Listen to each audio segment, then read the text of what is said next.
आर्यन खान का debut show the best of Bollywood Netflix पर release हो चुका है। आर्यन इस शो के राइटर, डायरेक्टर और क्रिएटर भी हैं। शो आने से पहले इसकी कहानी को लेकर कई तरह के अंदाजे लगाए जा रहे थे कि ये एक ऐसे लड़के की कहानी है जो दिल्ली से मुंबई आया है और बॉलीवुड का बादशाह बन गया। जी हाँ फ्रेंड्स, इसे शाहरुख के साथ और ये उनकी स्टोरी के साथ कंपेयर किया गया था। फ्रेंड्स, ये तो हो गई शो के साथ एक्सपेक्टेशंस और आर्यन इसी एक्सपेक्टेशंस के साथ खेलते हैं। भले ही सोशल मीडिया आ गया, पेपराजी कल्चर ने स्टार्स की दुनिया में एक खिड़की खोल दी, वो अलग बात है कि उस खिड़की की कुंडी उन लोगों के हाथ में ही है। फिर भी फिल्म इंडस्ट्री लेकर एक रहस्यवाद, एक चार्म आज भी लोगों में मौजूद है। आर्यन और उनकी टीम ने उसी चार्म को कैद करना चाहा है। उन्होंने इस शो के जरिए हिंदी फिल्म इंडस्ट्री को ही नहीं बल्कि बॉलीवुड को एक लेटर लिखने की कोशिश की है। लेकिन वो सिर्फ बॉलीवुड का जादू ही नहीं बेचना चाहते, पहले ही सीन में साफ कर दिया जाता है कि ये कितनी रूथलेस जगह है। बड़ा सेट लगा है, एक एक्शन सीन शूट हो रहा है, स्टंट डबल ऊंची हाइट से कूदना, उसका पांव फिसलना और जमीन पर धम से आकर गिरना। डायरेक्टर माइक्रोफोन पर टक टक चिल्लाता है। स्टंट डबल का एक पांव टूट चुका है। सेट पर सभी लोग उसे घेर लेते हैं। सभी के चेहरे पर चिंता का भाव दिखता है। वो चिंता ये नहीं कि उस आदमी की सेहत का क्या होगा, बल्कि चिंता ये है कि अब आगे का शूट कैसे होगा। इसे स्क्रीन पर देखते हुए आप सोचते हैं कि यार कम से कम झूठी हमदर्दी ही दिखा दो, क्या तुम्हें उस इंसान की परवाह नहीं। लेकिन तब डर लगता है जब स्क्रीन पर दिख रहे कैरेक्टर में से कोई पलटकर कह देगा कि प्रोड्यूसर का नुकसान कौन भरेगा। अगर शूटिंग बंद होगी तो वो इतने लोगों के रोजगार का क्या होगा, उसके घर कैसे चलेंगे। स्टंट डबल के चोट लगने के बाद फिल्म का हीरो उसकी जगह लेता है। इस स्टंट को वो बिल्कुल फिल्मी ढंग से हीरो की तरह परफॉर्म करता है और हम इस सीरीज के हीरो आसमान सिंह से मिलते हैं। उसी के जरिए हम दुनिया में उतरते हैं। आसमान फ्रेडी सोडावाला और करण जौहर जैसे नामी खतरनाक प्रोड्यूसर के साथ कैसे काम करता है। इंडस्ट्री के सबसे बड़े सुपरस्टार अजय तलवार की दुश्मनी क्यों मोल ले लेता है और उसका क्या परिणाम होता है। बेसिकली एक बाहर का लड़का हीरो कैसे बनता है, यही इस सीरीज की कहानी है। जी हाँ फ्रेंड्स, आर्यन और उनकी टीम आपको ग्लैमर और स्टारर के जरिए अपनी सीरीज में खींचने की कोशिश करती है। शाहरुख खान, आमिर खान, सलमान खान से लेकर रणवीर सिंह, रणबीर कपूर जैसे एक्टर्स के कैमियो हैं। आसमान की तरफ आप भी चौंकते हैं, इतना चौंकते हैं कि एक पॉइंट के बाद चौंकना बंद कर देते हैं। एक रूटीन सा बन जाता है कि नया एपिसोड शुरू हो रहा है, अब कौन सा एक्टर नजर आने वाला है।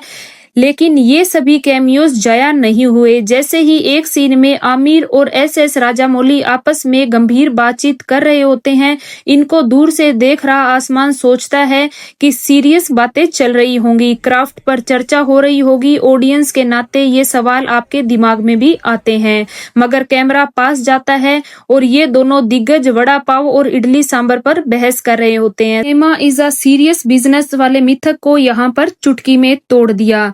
जी हाँ फ्रेंड, साथ ही फिल्म इंडस्ट्री और उसके लोगों को लेकर एक किस्म की जो राय बनी है उसे भी भुनाया गया है। जैसे नेपोटिज्म वाली बहस के बाद करण जौहर को मीडिया में किसी विलेन की तरह दिखाया गया। सीरीज में वो आसमान को धमकाते हैं कि मूवी माफिया से पंगा लेने की कोशिश मत करना। दिखाया गया है कि सुपरस्टार अजय तलवार का बेटा हिंदी नहीं बोल सकता और बस पिता के पैसों पर ऐश कर रहा है, या फिर ये अमीर लोग किन किस्म के जोक मारते हैं और उन पर जोर जोर से खुद ही हंसते हैं। हंसने से बात निकलती है ह्यूमर की। इस सीरीज का ह्यूमर बहुत वैकी और ब्लैक किस्म का है। फ्रेडी सोडावाला एक मसाज पार्लर में है, वहां उसे किडनैप करने कुछ लोग पहुंचते हैं। जब फ्रेडी को दिखता है कि उसके पास कोई दूसरा रास्ता नहीं है तो वो अपने शरीर पर तेल रगड़कर उसके हाथों से निकलने की कोशिश करता है। वो भले ही कामयाब नहीं हो पाता, लेकिन उसे ऐसा करता हुए देखकर आपको हंसी जरूर आती है कि एक इतनी बड़ी उम्र का आदमी ऐसी सीरियस सिचुएशन में ये क्या कर रहा है। जी हाँ फ्रेंड, सीरीज के ह्यूमर के साथ मेकर्स ने प्रयोग किया है।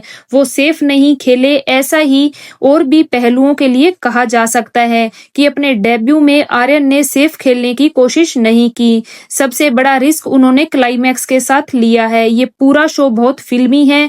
एक हीरो है, हीरोइन है जिसे बचाना है। हीरोइन का बाप इस लव स्टोरी का विलन है। एक हीरो का दोस्त है जो हर मुश्किल वक्त में उसके साथ है।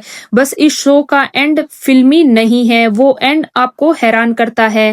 पहली नज़र में लगता है कि ये सिर्फ आपको चौंकाने के मकसद से किया गया, लेकिन याद करने पर ध्यान आता है कि इसके निशान पूरी सीरीज में छोड़े गए हैं। The beds of Bollywood overall एक एंटरटेनिंग सीरीज है। स्टार से लेकर समीर वानखेड़े जैसे दिखने वाला एक एनसीजी ऑफिसर है जो बॉलीवुड वालों को ड्रगिस्ट समझता है। कुल मिलाकर सब कुछ है, बस इसके साथ एक मेजर मसला है कि इसमें इमोशंस वाली गहराई नहीं है। आप इस दुनिया के कैरेक्टर के लिए कुछ ज्यादा महसूस नहीं करते। कुछ मौकों पर इमोशंस पैदा करने की कोशिश की गई, लेकिन उन्हें बहुत जल्दबाजी में निकाल दिया गया। वहां ठहराव की जरूरत थी जो सीरीज उसे नहीं बख्शती। बाकी इस सीरीज को एंटरटेनिंग बनाने के लिए इसके एक्टर्स को बहुत बड़ा हाथ है। आसमान सिंह बने लक्ष्य अपनी बातों से, हरकतों से, हर तरह से हीरो की आत्मा में ही थे।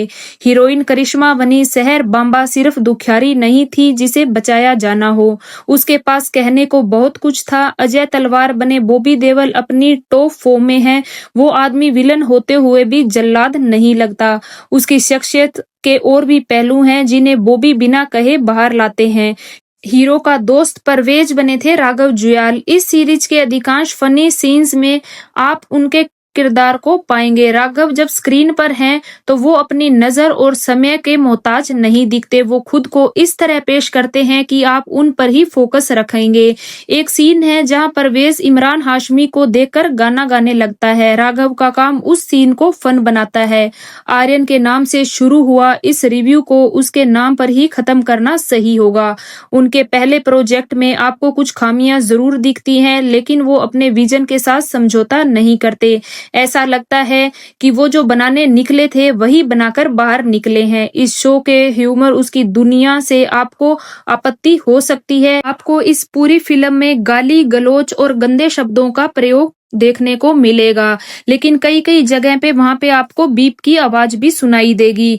लेकिन इसमें कोई दो राय नहीं है कि आर्यन खान ने सेफ खेलने की बजाय उन्होंने अपना रास्ता बनाना सही चुना, रिस्क लिया और उसका नतीजा एक entertaining show the beds of Bollywood बनकर तैयार हुआ। तो फ्रेंड्स, आपको ये शो कैसा लगा हमें कमेंट सेक्शन में कमेंट करके जरूर बताइए। साथ ही साथ ये बताना मत भूलिए क्या आर्यन खान अपने पिता शाहरुख खान के नक्शे कदमों पर चलने में सफल हुए या नहीं। इसी तरह की बॉलीवुड अपडेट्स के लिए हमारे साथ बने रहिए। मिलते हैं अगली स्टोरी में एक नए रिव्यू के साथ।